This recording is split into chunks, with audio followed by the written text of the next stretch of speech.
We're here at the One-to-One Mining Conference in Cape Town. Bryce, it's great to have you with us. Thanks for being here. Thanks, Rosie. Pleasure to be Now, here. you've just announced a merger with M2 Cobalt. Can you firstly talk about the significance of this merger and what it means going forward? Sure. We're excited. I guess when we joined Jervois, we wanted to create a mid-tier, multi-asset, multi-jurisdictional operating company servicing battery raw materials. And this is a first step. It's a small step. Obviously only involves, I guess, 20% of the company's shareholders being the new M2 Cobalt shareholders joining our register. But it's important for a number of reasons. It diversifies us from just Australia and the United States, where our current investments are focused.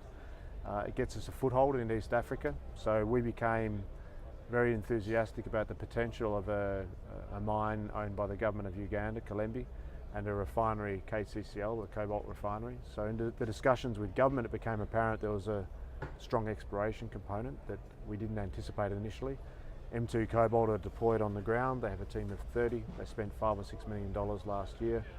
And so combining with them made a lot of sense. It allows us to mobilise effectively overnight, and it gives us a foothold into East Africa, which we see as an attractive proposition relative to the mature opportunities that we have in Australia and the US. It's the kind of the 5 to 10 times money on money returns that you can get in East Africa is important for shareholders. So on the back of this merger, talk about sort of next steps on the ground for the company. So we're in discussions with both the government of Tanzania on Kabanga and the government of Uganda on Kalembe and KCCL. We're active in the country, we're there regularly. We, as part of the transaction, will also be providing a US $3 million working capital facility to M2 Cobalt.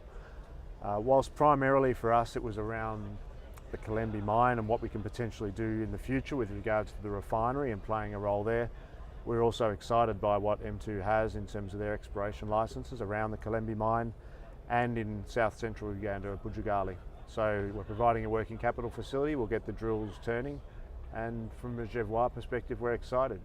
We're moving forwards Nico Young in Australia. So that remains a cornerstone asset of the company, and we'll be publishing a pre-feasibility study on that in early March. Well, it sounds like a really exciting time for the company. How's the One-to-One conference been for you guys so far? It's a good conference. It's busy, and the attendance as always is strong, good meetings, so it's been positive. Thanks. Well, we look forward to hearing more from both you and M2 Cobalt. Thanks, Rosie. Cheers.